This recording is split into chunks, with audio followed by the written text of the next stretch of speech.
Welcome at Metaverse Mentors, where we answer the most profound questions about the metaverse, detect the latest Web3 developments, and unpack the minds of Web3 innovators.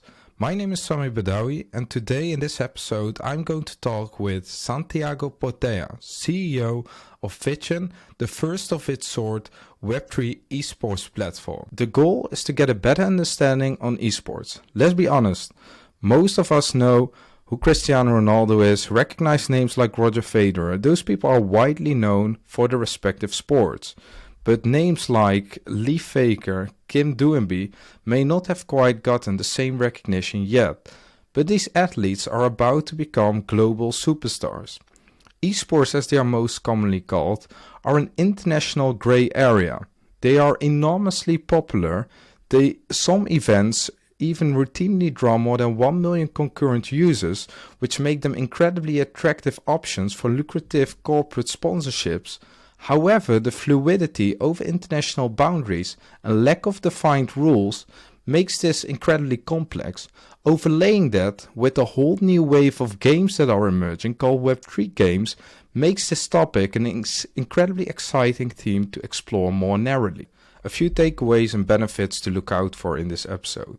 Number 1, what the key issues are in the esports ecosystem between professional gamers and fans. Number 2, how Web3 can bring a unique solution to bridge the gap between professionals and fans. And number 3, some practical advice and experience about the elements that everyone should know about the Web3 CEO. Guys, we are getting right into this episode. Over the next few decades, the metaverse will become immensely more advanced and integrated in our daily lives. Some people think the metaverse is just a hype. Others believe it to be the greatest evolution of the internet. Together with the sharpest minds in this space, we are going to explore the future of the metaverse. We want to understand the impacts of this new world, and in this show, we will find the answers. Welcome to Metaverse Mentors.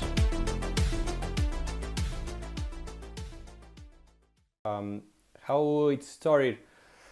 Well, it's that's everything. It's kind of a journey.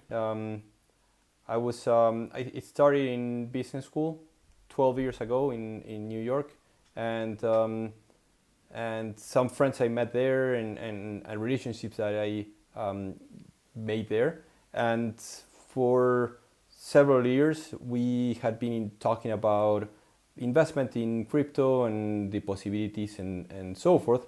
And 2 years ago we get very much involved or more involved into it after DeFi and NFTs kind of getting developed, and we started thinking of, okay, we have been investing here, what else we can do, and if we can have our do our own project and be more hands-on on this market. Almost a year ago, we start actually seeing what we could do and started looking at opportunities there. And in a way, we stumble with the esports and their need and how much the gaming community, a digital community in nature, it's very much related to the crypto world, though being crypto a native currency, though they are pretty much split up, and there's some worrisome from the gaming community towards crypto. But we see a huge opportunity there, and that's where everything starts rolling, and we started thinking of what we could do and how we could get closer to that community and what we could give that community that they were lacking. And well, one thing led to another, and here we are with Fitchin and trying to, in a way, what we are trying to achieve there with Fitchin is building a bridge between the esports teams and their fans through the technology of blockchain.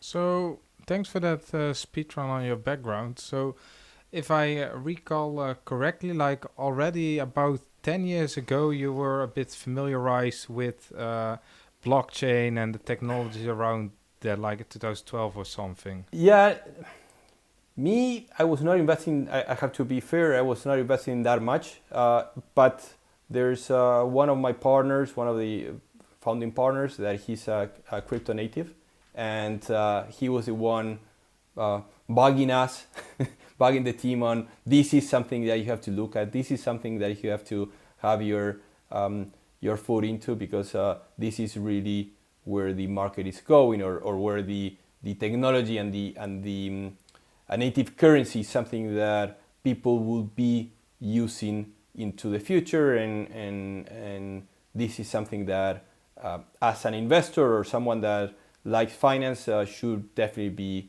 with your hands on. Obviously, crypto has been changing a lot from that early times to what is right now, and the possibilities that now can be, or the things that now can be done with this technology.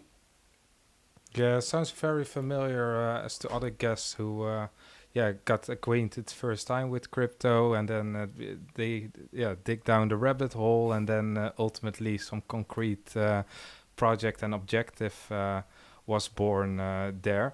And just from my perspective, you had a background, you did an MBA, you said. That's correct. What was your previous role? And you said that you was with some friends involved digging into crypto, and perhaps what was the bridge from what you did before that to gaming? Because I don't know if your background was in gaming at all. No, not at all. I worked for many years in finance.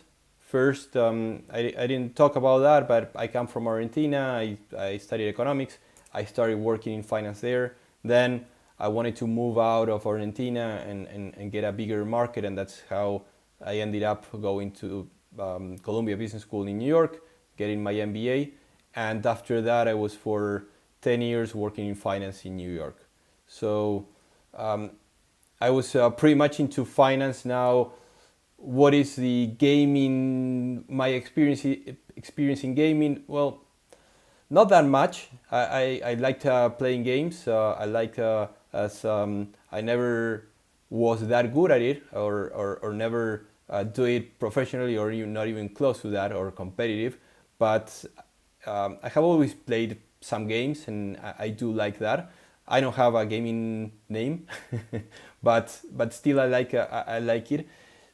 What triggered this? It was not my how much I was a gamer per se, but seeing or learning about how big this market is, or how big this community is of the gaming community.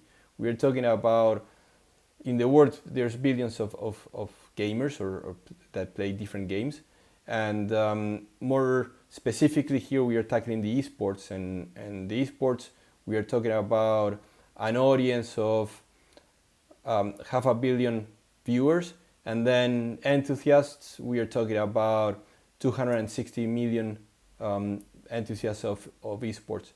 And it was, for me, it was not only those huge numbers, but also the how hard for people that are not in that community to know of their existence.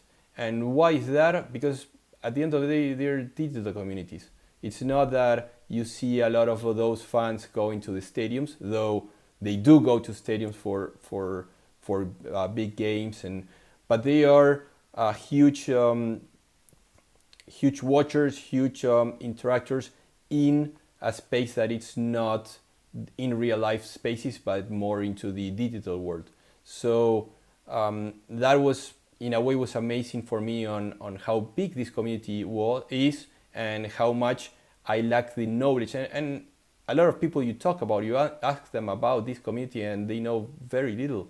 And it's not that it's not there; it's just there, but their nature is digital, and sometimes that makes them go under the radar. Are we then speaking about the fans who are following the game professionals, or the e-gaming professionals as well, because why I'm asking that, if I'm, for example, massive soccer fan, I will not announce the club before I make some listeners frustrated. But yeah, people don't know me as well as that fan. Of course, I engage with some friends who support the same club. I go every now and then. I watch it on TV and sometimes to the stadium, and that's kind of it. So I'm also interested in how those two virtual and the physical sports dynamics are differently. Well, the first thing is you don't watch esports in ESPN, right? You watch them in Twitch, and you interact there with the other viewers through Twitch, through chat, through that type of interaction.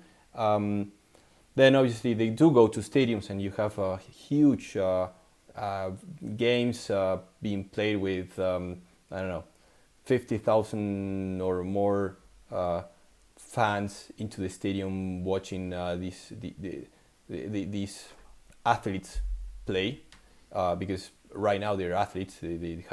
How they train, how they prepare themselves to compete, and as you said, it's how similar they are. Well, they're similar in the way of how professional they have become and how competitive it has become, and the crowds that follow each of the teams. They are very different in, usually, if we are talking about football or soccer or however you call it, it's people usually on the same town or city that they follow that team. And yeah, you have some fans that are from out of the town or the city, but they are mostly related to a physical place. With esports, it's a digital community, so these fans are not located in a specific city. They are all around the world. They are in different countries, different cities, and that makes them harder to touch in a way, to actually know who they are or what they are. But you can see that with the viewers and how much not only the money flowing in, because that's in a way relevant of yes, it shows the size or how brands perceive that as a growth market, but you see it mostly on viewers and the growth of people following up in social media these teams and interacting with these teams and getting more involved into what's going on. So that's kind of the difference, right? One is more in real life experience, the other one is more a digital experience per se. Yeah.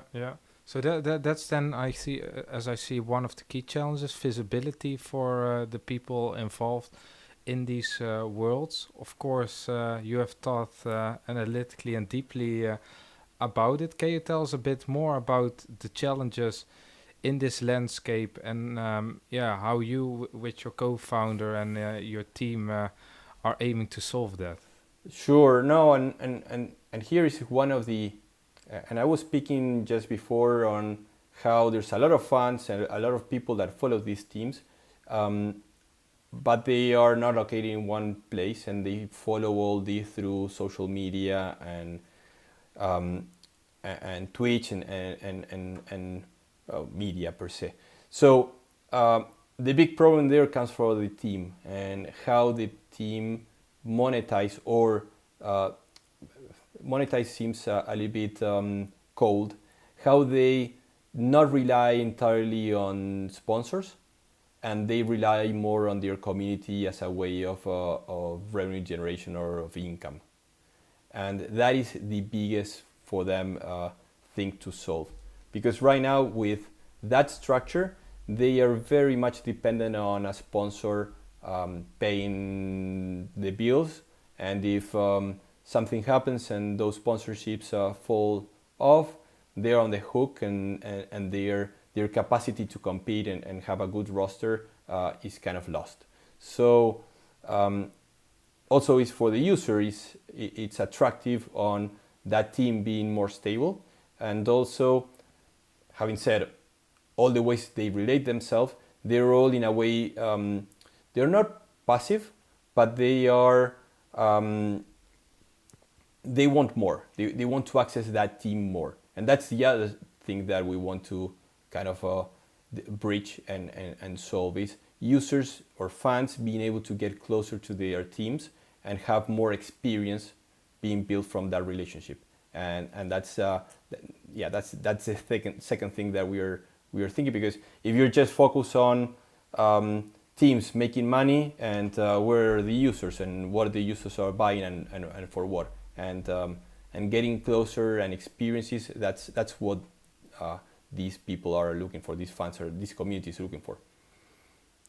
Really meaningful and fun. I had never thought about it actually, because you see the same happening in the artistic world, although you could argue that gamers are also kind of artistic and creative to be able to compete in these dynamics. But you see it also with artists who make paintings, etc. They didn't have a monetization stream before. They were always reliant on third parties or social media, and now by the means of an OpenSea or Super Rare, they have like a direct channel to engage with their community and fans. And what you are actually explaining is kind of the same challenge, but then happening in the esports world, where they are heavily reliant on sponsorships, but kind of on the one hand don't have any other revenue streams. So from a financial perspective, that's a risk, but also a lack of means to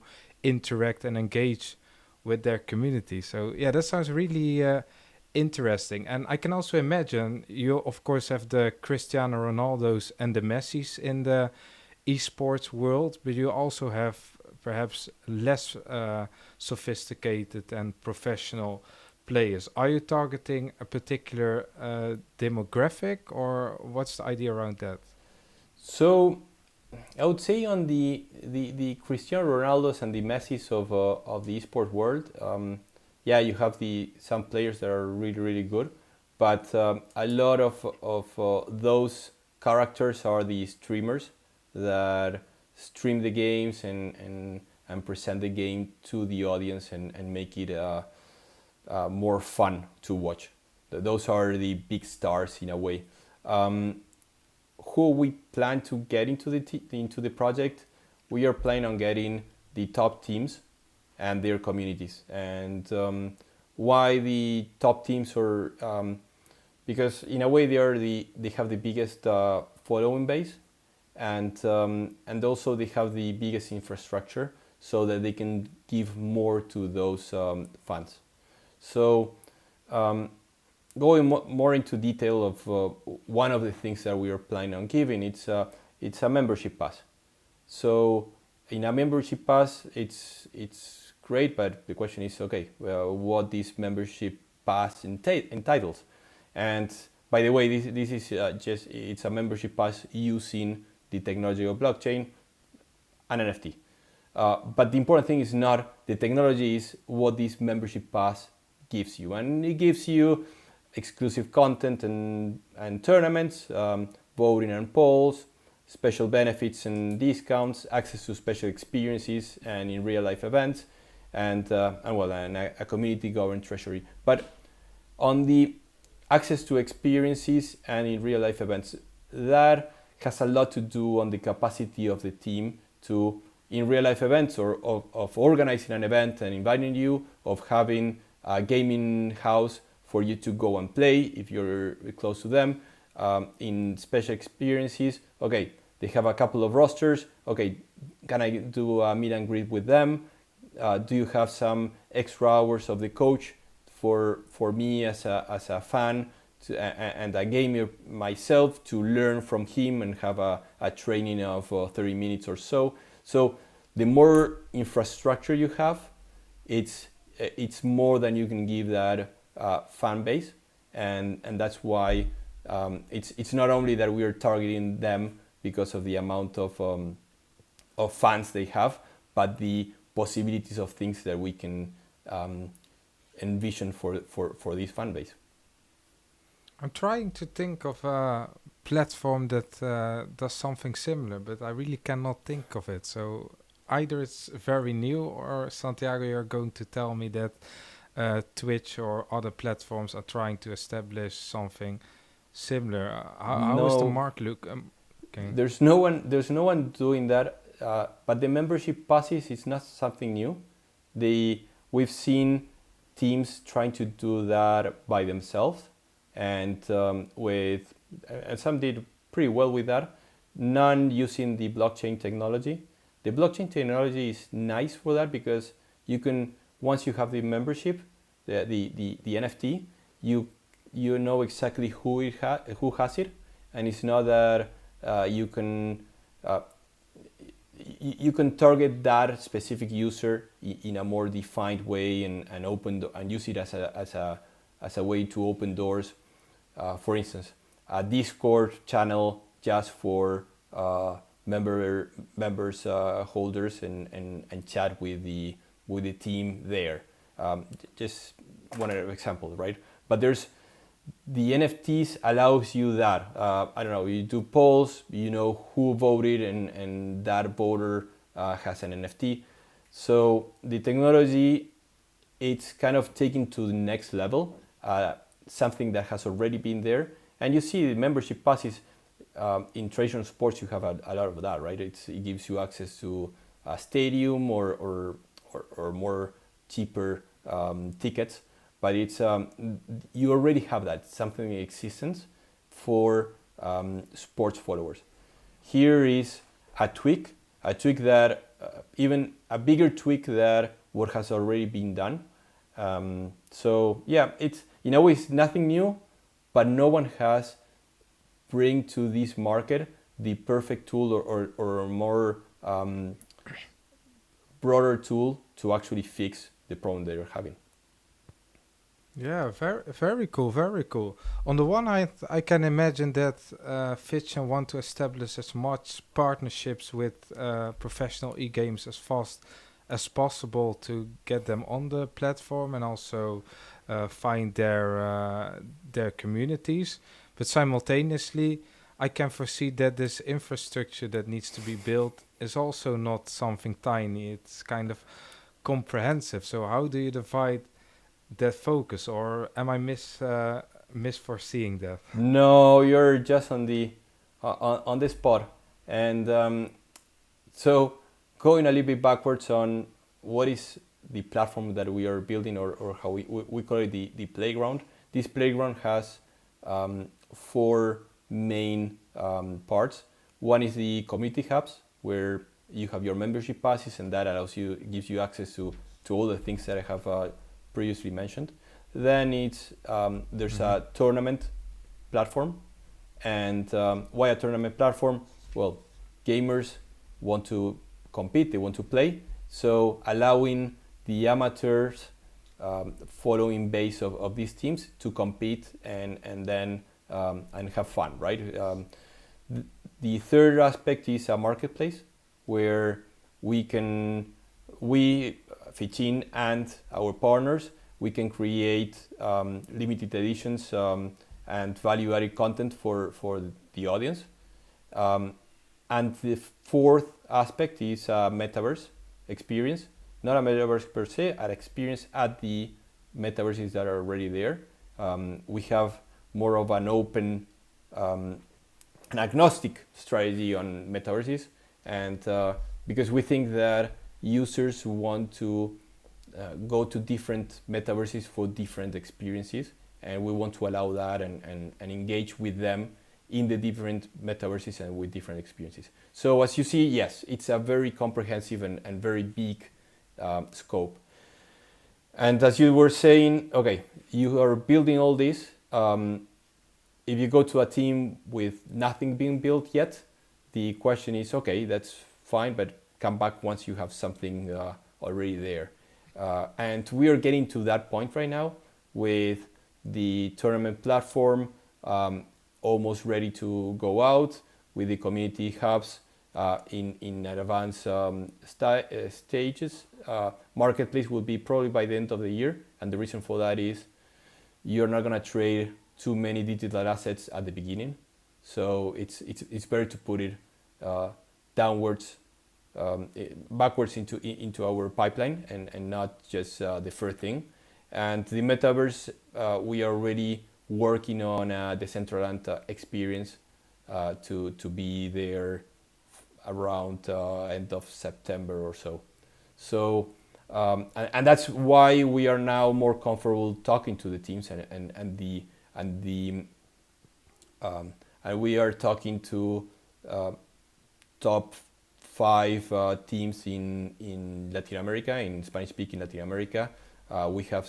We're close to sign 2 of those, and we are in advanced talk with the other 3, and they are and the feedback that they gave us, it's very, very positive, because they see this need and they want to find a different way of doing it, and they see the value of doing it in a, not in an isolated way, but in a way in a cluster where the different teams are there, and then you have a competition. It's not just their community, but one community against the other.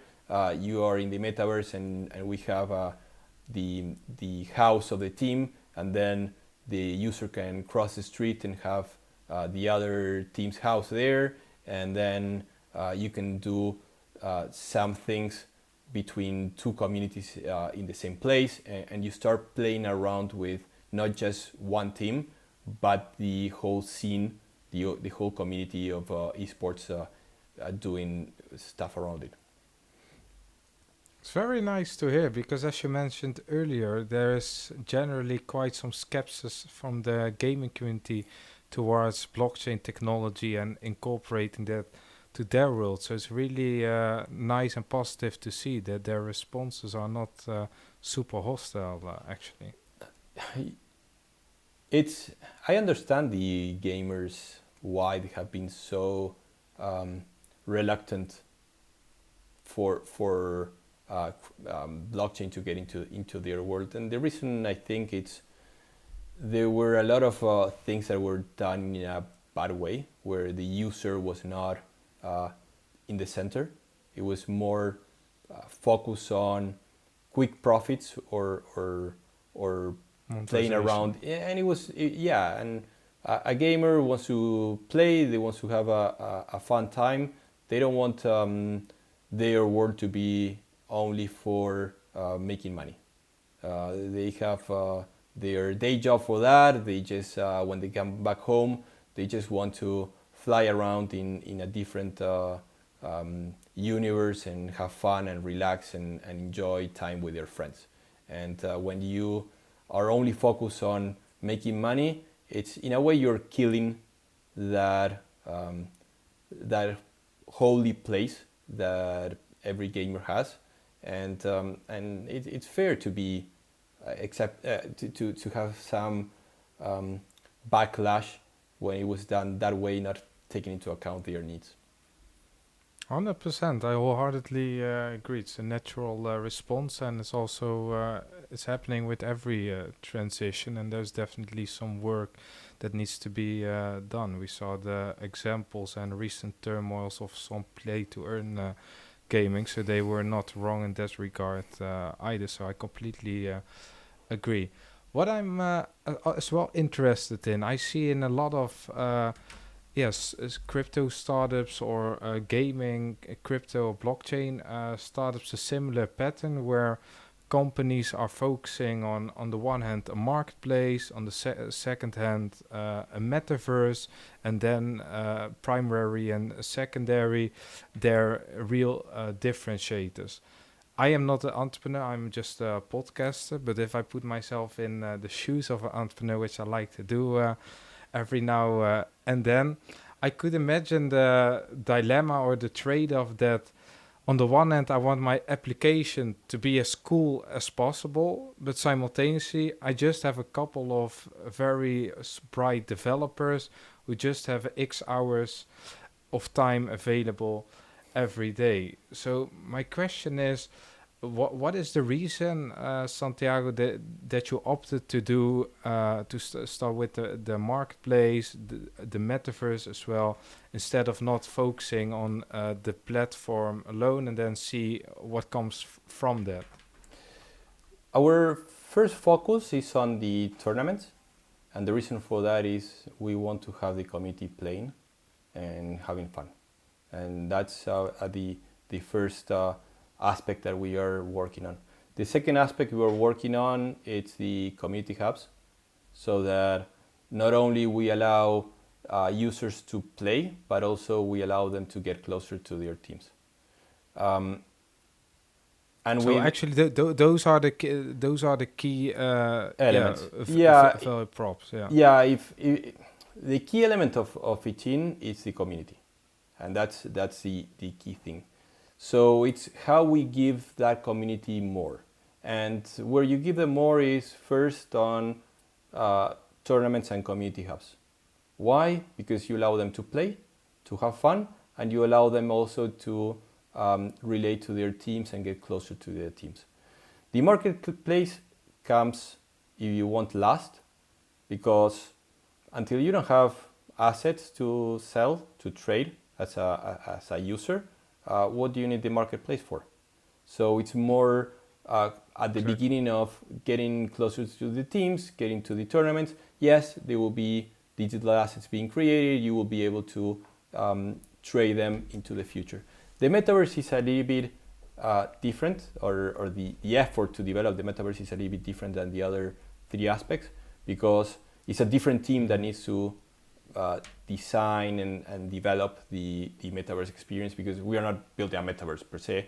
We are building, if you want, a house, a clubhouse in the Decentraland, an experience there, small game there, and then you're doing, I don't know, quests and things for the community to go there, interact, have fun, and then come back. And so that's more of a different pipeline, that it's a different team that develops that. So it's it's easier.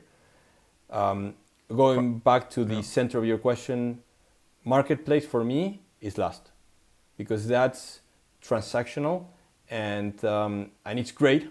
But before, you have to give something to the user of value for them to purchase and then transact. But if they're not purchasing that, if they're not, there's no utility in the things that you're generating, who's gonna buy them, or who's gonna sell them for what? And then you have an empty marketplace, which is beautiful, but you don't have the heart that it's the community and them coming to Fitchin to have fun, to enjoy, to communicate with others, and have their day-to-day experience with their teams being done through Fitchin. Yes, makes sense. Thanks for that elaboration. By the way, on the community hubs, how should I imagine that? Because I can imagine that I'm in a Discord with a player, but I can also imagine there's your own environment where I'm in with my community. Both. It's okay. We are gonna use the Discord because it's a very good tool, and you have already this community using a lot of Discord. But also we will be building specific sites for each of the teams, and or the team's communities, and there you will have access to a community governed treasury, so that this community can decide what they do with the money that they have, and put it into tournaments, or doing an event and inviting the community to there. Then you will have special events that you can sign off there, and you have what's the team building for you, and how you access those specific events. So there's a lot of content that will be generated for these teams community hubs. I see. And then ultimately, because I suppose you and your co-founder have some investors, perhaps you have invested something yourself as well. So ultimately, that should translate into a sustainable business model as well. Where should I see the revenue model? How should I see that?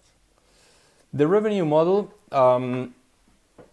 what we see there, a lot has to do with the community that we built, and we are thinking about membership passes of around $35 to $40, depending on where. And this is not monthly; this is annually. And so if we are thinking about, roughly engaging 100,000 users during the first year, which gives you, plus some other assets that we are planning on building. Our expectation is, what we hope to achieve is in the first year have revenues of around 10 million or so. You can definitely see that you have a finance background. I like how concrete you are. I very rarely hear such specific numbers. Of course, no one can look into the future, but you definitely have a quantitative vision on it. Yeah, what we see is a lot has to do on the size of the community and how this community gets involved with us, right? But at the same time, we are thinking this in a very different way that crypto world has been in the past, in the sense that we are looking about not expensive NFTs, but smaller transactions or smaller fees there, and a big number of transactions, because we're thinking about a lot of users, and that's how we are envisioning. We don't think we will have the big communities. It's not Fitchin that will have the big communities. It's the teams that have their communities, and they will bring their communities using Fitchin as a service for them to generate this interaction, generate this closer relationship with their community. So when we talk about the numbers we're talking is, we are targeting certain teams. We are in advanced talk with those teams, and we hope to grow that way further. But that's kind of on the ballpark that our expectations, and it gives you our big how big we want to have of an audience, of a user base. Yeah, and you actually also, without knowing, answered the question I already want to ask. So how are you going to do that from a marketing perspective? But you already answered that, because these professionals already have a crowd and a following. So that will only exponentially grow if they come to the platform. So that's also really interesting to see. Yeah, in a way, we see ourselves as a providers of tech as a service for the teams, and being, again, the bridge between these two worlds, and helping the teams transition from Web 2 to Web 3. It's not us trying to get all the crowd and being us the ones that heavy lift the community side or the marketing side, but it's doing it in partnership with the teams. And the teams are open to do it, because, as I first said, they have a need to have that closer, or a different source of revenue for themselves. So it's we are helping them, and they are helping us to get that audience, and the user base. It's also looking for that interaction. So it's we think it's a product or the thing that it's a win-win for everyone involved, and the users are, because with the users are in the center of all this. We are looking at different ways of providing value to the users. Yeah, thank you. Just to make sure that I'm capturing it correctly, you talked about the member pass. Will that be in the form of an NFT, or is that something different? In a form of an NFT. And okay, that brings them to my second question. What's the reason that an NFT is uniquely suitable for this kind of use case? Because I've also thought with other projects and seen some projects that in some way, shape or form, people think and you also mentioned Web 2, Web 3. I think those are also kind of container words. Different people see and perceive them differently. I agree. And as well with NFTs, they think, okay, I throw an NFT on it and then this uniquely solves everything. What's your view there, Santiago? I will. There's two things. Let's first go with the NFT per se, and then I'll tell you about more of the Web3 and how we envision exactly what we see of Web3. On the NFTs, again, NFTs don't need to be expensive. And when I was talking about the membership passes, they're not expensive per se, right? We're talking $25, $40. It's not extremely expensive if you think of that for an annual basis. The nice thing about it is the possibility of exactly knowing who is interacting with us. So we build this site for members, right? How you allow a user to get in or get out that specific site that is just for members. Well, NFTs do that. You can do it with a user and a password and okay, but then you can give the user to another person and the password, and how do I know that that's the person I'm interacting with? And NFTs does that.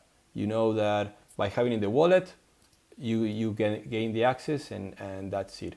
And that goes into, okay, you're a member and I want to send you a gift box as a team, a gift box to you, and I know who that holder of that NFT is, and then just to interject there, Santiago, sorry for interrupting, but just before I forget the question, if I forget my private key, what will happen then? Do I get a new NFT then? Because that's an issue I foresee. Depends how you do it, right? It's and that's what we have. We had a lot of discussion on this. For the non-crypto native, a MetaMask or Phantom or whatever wallet you use, it's a little bit difficult or generates a little bit of anxiety, right? You create your wallet and then they give you 12, 14, 20 words and they tell you be very certain that you don't lose them and store in a safe place, and you get a little bit freaked out on, okay, what is a safe place and what I do, and if it's in this paper and someone throw it, and okay, we understand that. And for that, we are using a service that's called Web3 Auth. And basically what Web3 Auth is allows a user to create a wallet using their social media login. So it doesn't give you a seed phrase. It gives you it uses your social media, your IP, and your email between the three, and you just need two of the three to have your wallet and keep safety of your wallet. So it's not you that it's storing that, but it's this service that's storing that. And that takes a lot of the friction for a new user to come into crypto and not feel that this is too big, too worrisome, too frightening. I didn't know about the Web3. It sounds really interesting, but I wouldn't want to have my Web3 Auth plugin for all my Bitcoin. You don't need to. Then I would do just a separate wallet for this member card, I think. This is for if you have your user, you have your wallet here. It's not a plugin. It directly works into the background.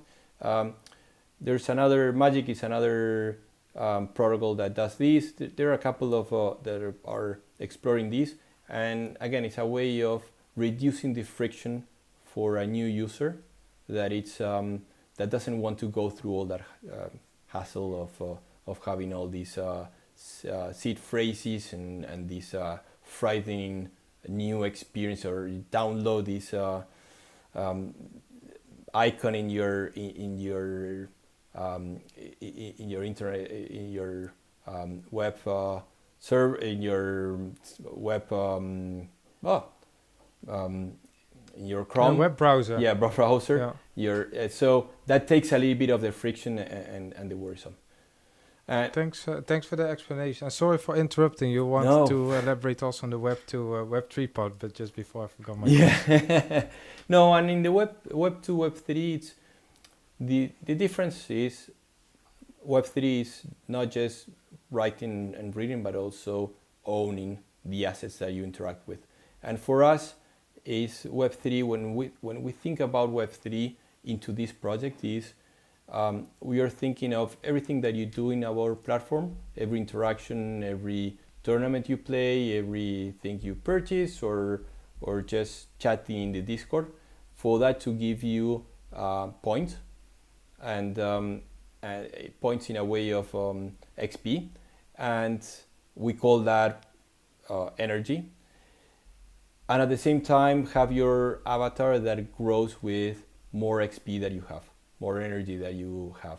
So where Web3 plays around here, because what I'm describing is pretty much a loyalty system, right? A traditional loyalty system. Here, what it plays out is, okay, this avatar will live in a world that it's built between the teams and the community, and explore that and the community to own that world and that IP moving forward, and their avatar and this all the backstory and the planet and everything that's around it through blockchain, being able to own it and transact it if they want to, and that's where it becomes a lot of more fun of building something and having ownership of whatever you're building. Yeah, 100% makes sense. Thanks again for the explanation. And also from all your explanations and substantiations, you can also come across like, although you haven't been a blockchain developer for years, you are quite Web3 or blockchain savvy. As a CEO or as a co-founder, how do you, what's your approach of dealing with all these new concepts and understanding them and also using them to create more value? Because I can imagine every time you explore something new and then a new protocol starts and new things come up and you have to stay up to date with all of them and understand them, right? Yeah, and I would say that usually CEOs, we are people that know a lot about a lot of different things, but very little when you dive deep into those aspects, right? I'm not I'm not an expert in marketing. I'm not a dev. I'm not so for me, it's what I need to do is read and get involved of what's going on, and then having my team and the different members of my team discuss all these topics and understand those topics, understand what is the implication of going one way or the other, and it's all day long having these discussions and knowing about and trying to make decisions on what is worthwhile for the big scheme of things, or the big view that we have, and without having maybe the depth that some of the members of my team have in their specific aspects, but it's for me to have a broader view of how that matches the different things that are happening. So it's we end up playing in a lot of places and not doing everything in detail, but my goal is not to know about everything. It's just being able to put all the pieces together so that they make sense, and then it's I need to have an extremely good team, which I do have, for them to, yes, they are the ones that go deep into each of the aspects and being able for them to give me different alternatives and see which ones are more suited for the broader strategy that we are envisioning. Makes sense, and that's why you have your team with different roles for that, and you connect the dots together, as Steve Jobs would have said. I see I have 10 questions, but I know we don't have time, and our listeners don't have capacity for 10 questions, so I will halve that, and also being aware of time. So I want to propose something. I will just rapid fire these 5 questions, and you can answer them in as short or as brief time as possible that you think you need. One question we have been asking for months now to founders at this show is the following, which is tying into the times that we are living in. A couple of months ago, or in November, October, and everything, of course, everything was a bull run, bull market, everybody super, and almost to an irrational extent, enthusiast. But now we are in a bear market. Macroeconomics are behaving in unprecedented ways. And I'm interested for you as a founder, how do you handle this dynamic? Oof, it's tough.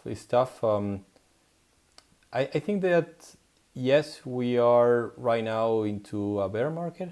At the same time, a lot of that bear market is explained by the macro environment. It's not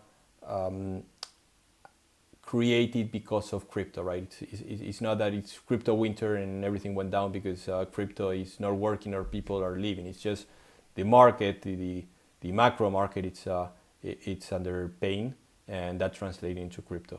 The other thing is, and I was in NFT New York a couple of weeks ago, and I think that it's very different, the feeling or the expectation of people coming from the gaming, crypto gaming or crypto metaverse and NFTs than the broader view of crypto per se.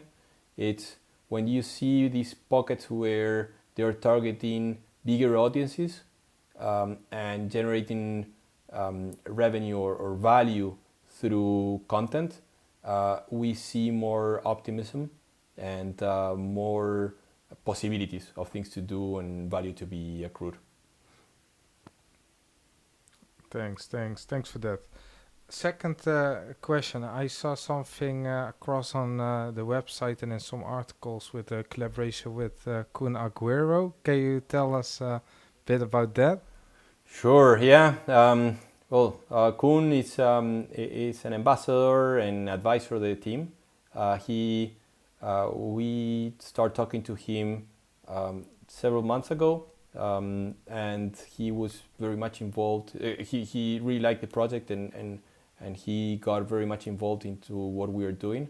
And he's a gamer himself. He has an esports team, Crew, which is probably the biggest esports Spanish-speaking team in Latam. He has that background. He built a team in the last 2 years. He's now a streamer, and that kind of knowledge and experience is something that we were looking for, and he definitely brings that into the table. So it's great to have him as an advisor, and there's a lot of things that we discussed with him, and he has his opinion and very well founded because he's very much involved into this market, and always someone of his caliber, he opens a lot of doors and helps a lot of interactions or starting discussions with important people into the sector. That helps a lot when you're trying to build a new company. You say it extremely neutral and like it's the most normal case in the world that you're collaborating with him and engaging with him. But I can imagine, and also from my side, that's quite surrealistic to start your company and then suddenly, exchanging knowledge with Koen, how does something like that start? How I understand he had been building this team, but then there's also the next step of him being interested to talk with you guys, etc. Right? Yeah, a lot has to do with luck in a way. He was interested into crypto. He wanted to learn more about it, and he ended up talking to a couple of people, but he still wanted to get someone that he felt more comfortable with, and he talked to one of my partners, and this was more a discussion of general things and what was going on, and then one thing led to another. He started hearing about this, and he started making the questions, and well, one thing led to another, and at some point we were saying, okay, if you are interested on this, we will definitely like to have you giving more insight and learning more from you, and that's and again, it's usually things or not usually, but many times things just happen by luck, and in this case, it was in a way it was that way. He was searching for someone, and someone pointed up to my partner, and we end up building that relationship, and here we are. I think it's a beautiful story that also demonstrates how two different worlds can be merged together. My before last question, Santiago, I don't think you told me that you had a previous entrepreneurial experience, right? Is this kind of the first company that you are leading as a CEO and has started, or did you do something before? I tried to do things before, but this is the first one that That's really full time for and long. started. Yeah, before my previous job, I was trying to build. I was in insurance, and I left that position, and I was trying to build my own team and start. And I did want to see several people, and we almost sold that idea and started a team in a different place, but that didn't work out. So then I moved to banking. Before that, in Argentina, I was also involved into a project that I was kind of spearheading on renewable energy. Kind of the project kind of was sold, but it was not. It didn't reach a level where it was a full-time experience or something for longer. This is the first one that finally takes off.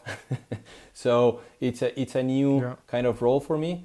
At the same time, I think I can do it, not because of my capacity, but because of my partners and people and the team I have behind me that allows me to tackle all the important things that are out there, and because I know that I don't have all the answers, and by having a strong team behind me, it's made that transition more obvious and easier.